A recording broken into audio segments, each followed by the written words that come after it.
Hello and welcome to Spectrum News at 9. My name is Xavier Robert, coming to you live from Uyo, the capital city of Akwa Ibom. Let's take a look at the headlines. President Tinubu asks Supreme Court to dismiss Atiku's appeal. Akwa Ibom State House of Assembly passes bill on a financial autonomy. Plus, UN Human Rights Council prolongs Russia monitoring. Details of these stories and more in a moment.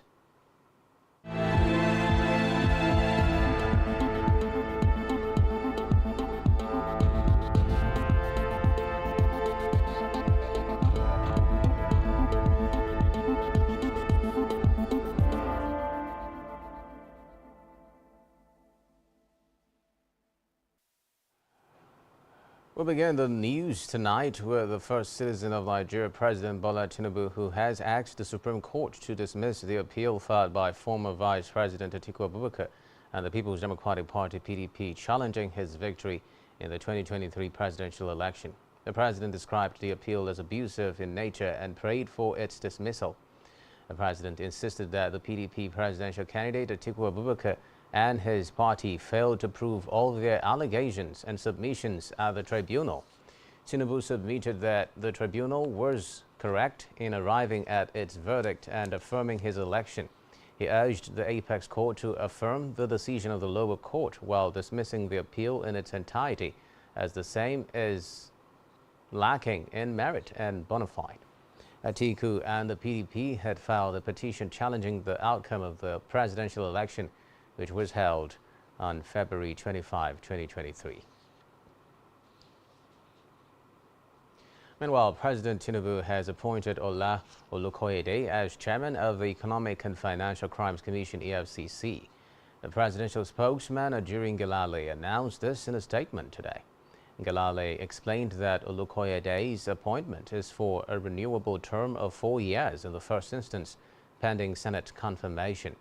Reports say the leadership of the country's focal anti-graft agency has experienced shake-up in the last few months since the assumption of President Bola Tinubu on May 29. In the meantime, President Tinubu has sacked the chief executive officers of 3 agencies under the Federal Ministry of Communications, Innovations and Digital Economy with immediate effect.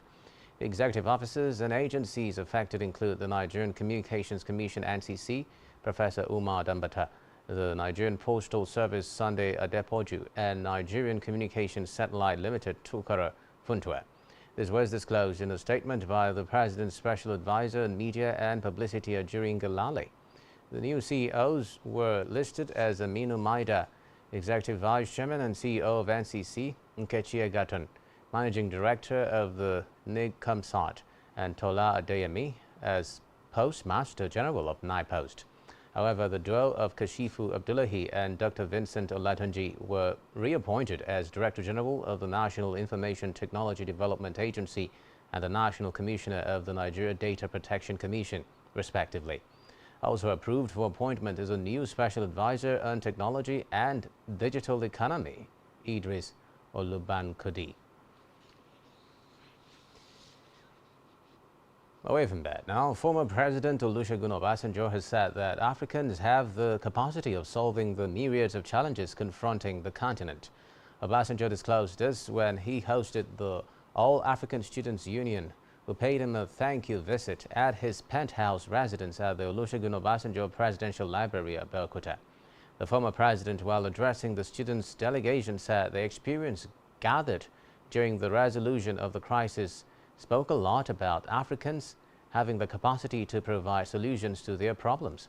He noted that one thing the continent should also learn from the achievements of cessation of hostilities between Tigray region and the Federal Republic of Ethiopia last year, November, is that Africans can provide solutions to solving African problems without relying on third parties. In a separate development, the federal government is set to open applications for its 3 million digital skill empowerment program on Friday. The Minister of Communications, Innovation and Digital Economy, Dr. Bosun Tijani, disclosed this during a fireside conversation at Moonshot by tech cabal. He further revealed that the application will be for both trainers and individuals hoping to get technical skills. According to him, the first phase of the program would be targeted at 30,000 Nigerians, and it will run for the period of 3 months. Meanwhile, the federal government, through the Minister of Works, David Umahi, has given contractors constructing federal highways 14 days to mobilize their personnel and equipment back to the site or risk losing their contracts. The minister gave the warning during a meeting with all contractors handling federal roads in Abuja. He warned that any contractor who fails to comply with the directive and meets the deadline would be kicked out and replaced with other contractors. Umahi also told the contractors to desist from frustrating the plan of the government to using concrete technology rather than asphalt, stressing that the president did a concrete road in Lagos State.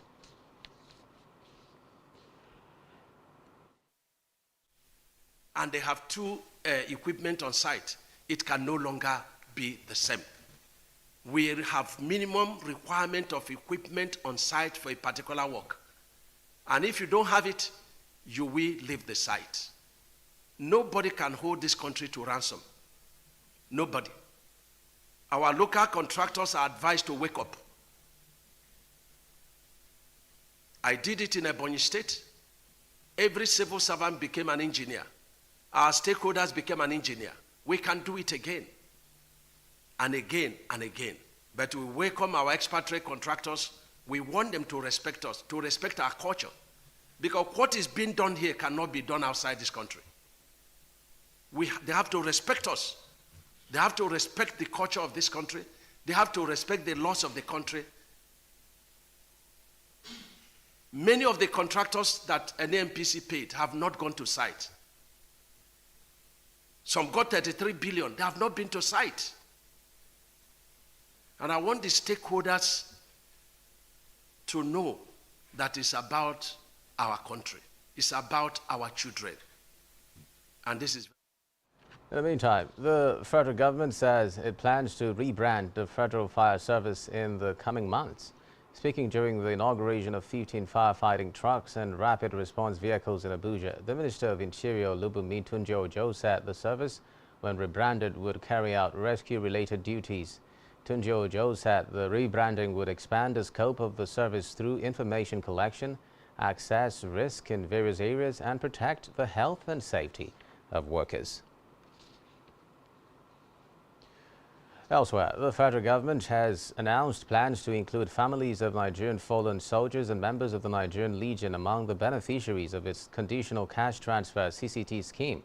The Minister of Humanitarian Affairs and Poverty Alleviation, Dr. Betta Edu, disclosed this in a statement by her media aide, Rashid Zubair, when she paid a visit to the Ministry of Defense in Abuja.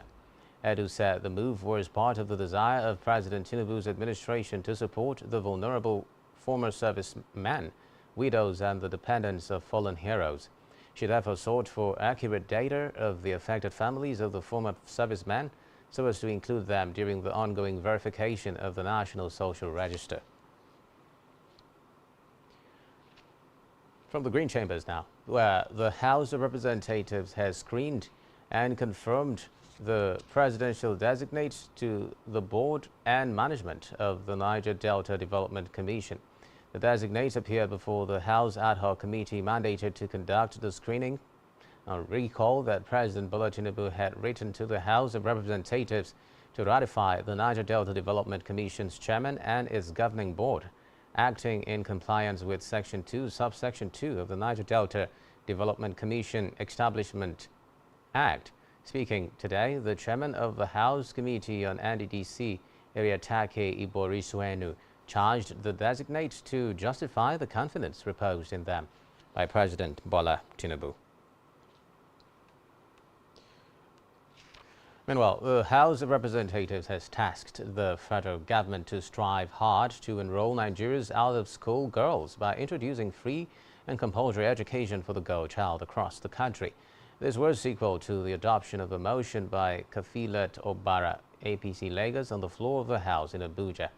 The motion was on the commemoration of the 2023 International Day of the Girl Child. She said the last survey by UNICEF revealed that 18.5 million children were out of school in Nigeria, 60% of which were girls. She said adolescent girls have the right to a safe, educated, and healthy life, adding that investing in girls' leadership included creating space and platforms for girls to raise their voices at every level of policy making.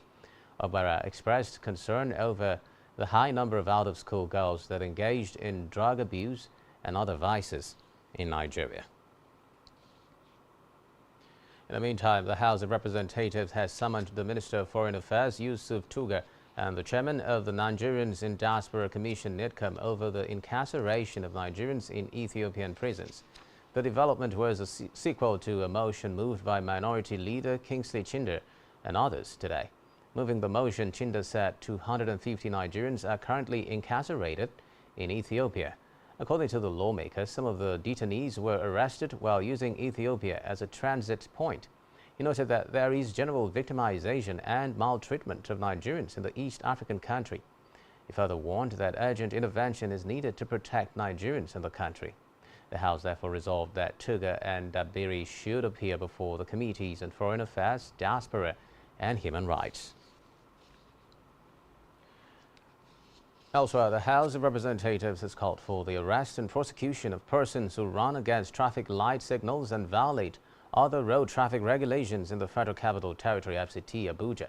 The House also urged the Federal Capital Territory administration to deploy technology that will track and arrest violators of traffic rules and regulations in the FCT.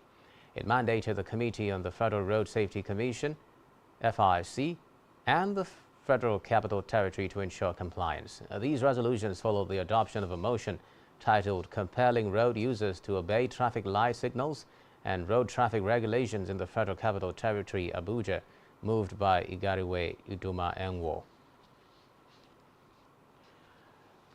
Now in politics, Senator Ifeanyi Ubah, representing Anambra South Senatorial District, has dumped the Young Progressives Party YPP for the All Progressives Congress APC.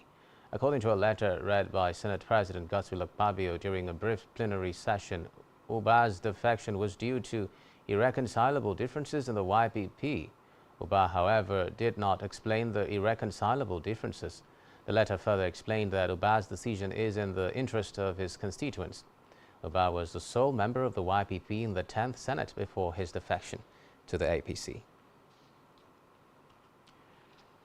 Now in education, the West African Examinations Council, WAEC, has disassociated itself from a publication which claimed that Abia State was rated as the best performing state in the 2023 West African Senior School Certificate Examination for school candidates in Nigeria. This was contained in a disclaimer. University of Sunderland are currently seeking approval from the National Universities Commission to run degree programs in Nigeria. A delegation from the University of Sunderland, led by Dr. Derek Watson, confirmed this after a meeting held in Abuja with the acting executive secretary NUC, Chris Mayaki. Watson, an associate professor from the Faculty of Business Law and Tourism, assured that students in Nigeria would have the same academic standards as their counterparts in the United Kingdom, while the management at the same time promised to respect the environment and guidelines from the NUC. Now, security matters. Troops of the Nigerian Army have killed no fewer than 50 terrorists in various ongoing military operations across the country.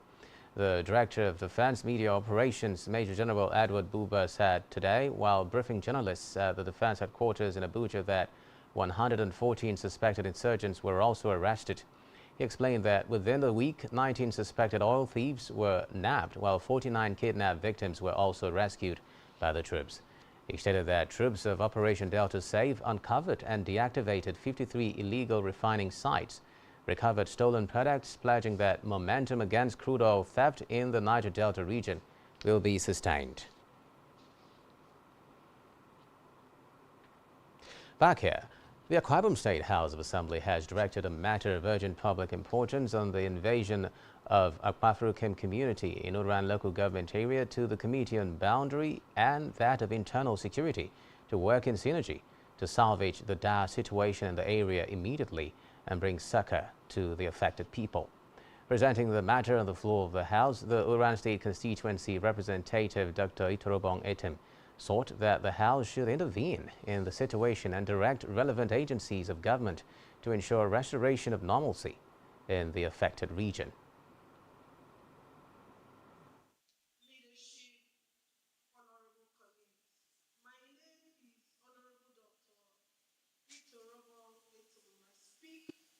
For the people of Uran State constituency. My Speaker, this matter is pursuant to Order 2, Section 4 of the Standing Order on the matter of urgent public importance. I want to bring to the notice of this House, Mr. Speaker, that a village in my constituency, Apanfukum, has been invaded by the people of Otukani local government area. I want to appeal to this House because currently they are scattered. They are not in one place.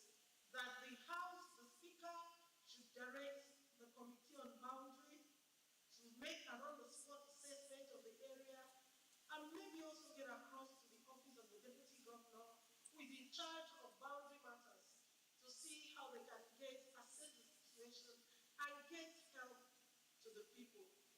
Thank you very much. The Speaker of the House thus directed the Committee on Boundary Matters and other relevant agencies of government to intervene in the situation. Meanwhile, member representing Etinan State constituency Udaikbo Fort raised a matter of urgent public importance on an issue of land conflicts and massacre in Ndoneyo. Ikbo Fort, who lamented that this is the second time he will be bringing up the issue on the floor of the House on the mayhems and violence going on in Ndoneyo and surroundings, sought that relevant arms involved in security be invited to explain to the House what their plans are to bring respite to the affected region. Ikbo Fort also pleaded with the government to help the affected communities in terms of compensation.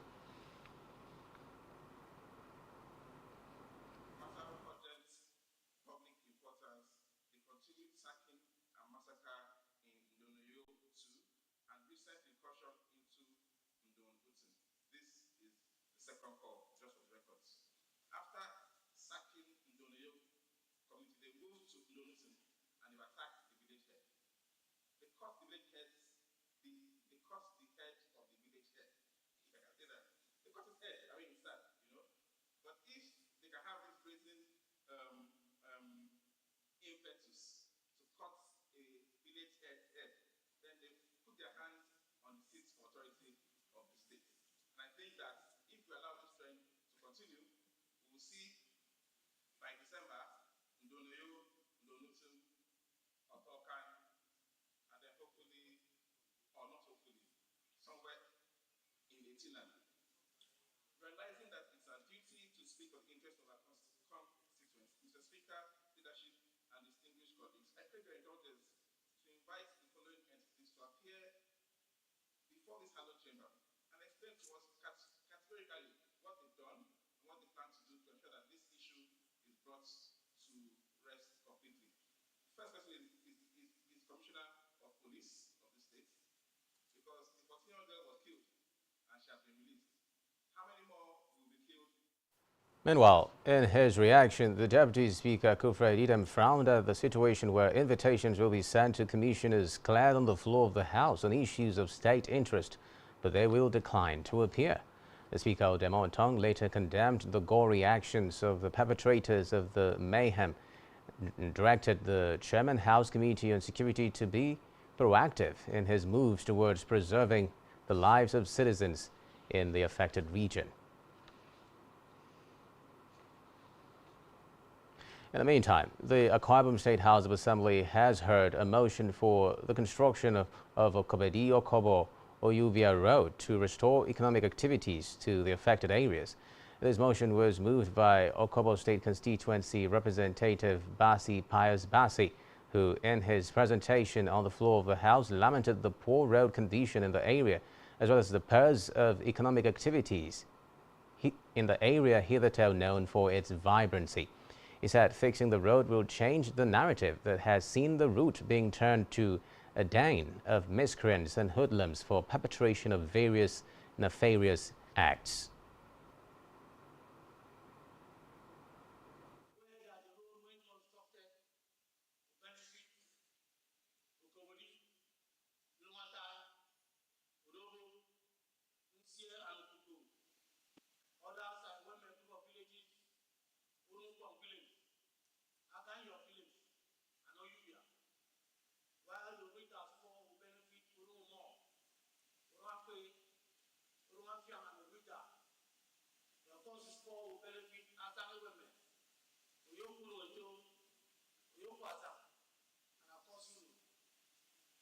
Worrying that scoundrels and criminals take advantage of this poor road and the non-existence of law enforcement agencies to rob the people using motorbikes, rape young women, cut away valuable belongings of the people, and make life very meaningless.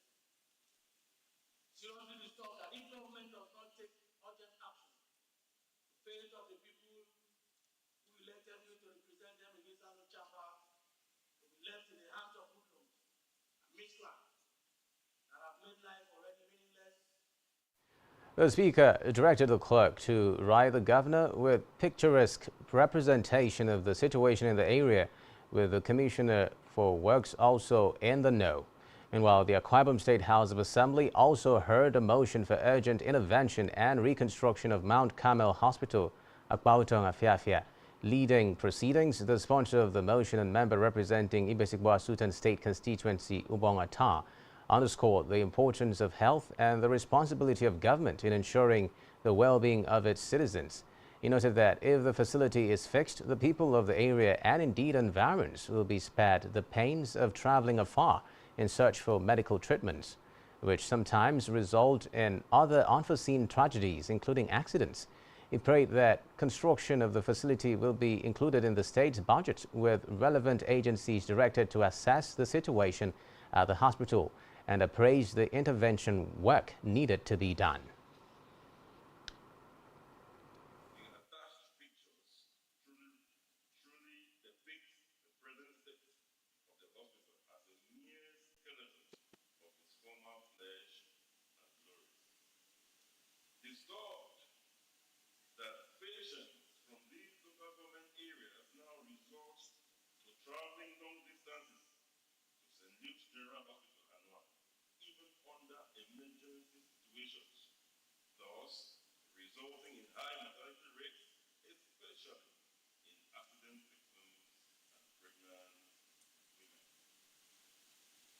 While my constituents highly appreciate, admire, and applaud the giant strides so far taken by His Excellency Pastor Moino in infrastructural maintenance to advancement of our state in general and Ibesikwa Sultan in particular, especially by the flag of and speedy construction of the primary health center, Ikot Nkuo, I wish to humbly, honestly, and immediately draw the state government's attention to the pitiable, contemptible, and despicable state of Mount Carmel Hospital at Bauton. In his submission, the Speaker, Demontong, acknowledged that health is very paramount to the state's constituents and directed the clerk of the House to also write the Governor, Pastor Moino, to ensure relevant ministries include renovation of the facility in their respective budgets for implementation. Meanwhile, a bill for a law to provide for the management of funds accruing to the Akwa Ibom State House of Assembly from the consolidated revenue of Akwa Ibom State to ensure accountability, transparency, effective and efficient utilization of the funds and related matters has today been read the third time by the Akwa Ibom State House of Assembly and passed into law for assent by the Governor of the state, Pastor Umo Eno. Leading the debate during second reading of the bill, which was given accelerated hearing, the sponsor of the bill, Otobong Bob, and member representing Nsurubium, outlined the general principles of the bill and its imports.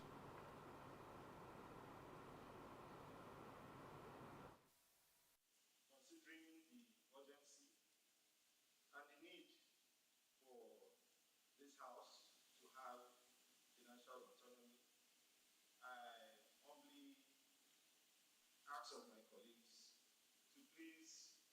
support this bill to see the light of day, because I think it is one that won't just have immense benefit to the House, it will have immense benefit to the state, because a financially autonomous House will be a stronger House to defend the good people of our private state.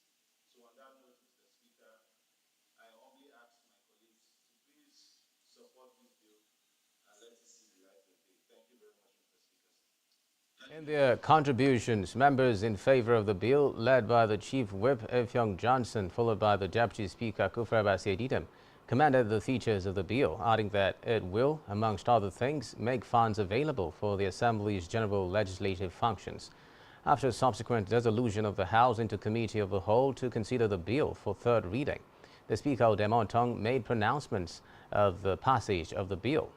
Two other bills were read for the first time, including a bill for a law to amend the Akwa Ibom State Agricultural Loan Law Cap 11 by increasing the amount that may be granted as loans to farmers, corporate bodies and cooperative societies, and for related matters. The second bill read for the first time was a bill for a law to amend the Akwa Ibom State Cattle Control and Taxation Law Cap 24, Laws of Akwa Ibom State, by increasing the amount to be charged as tax on every head of trade cattle entering the state and for other purposes connected thereto.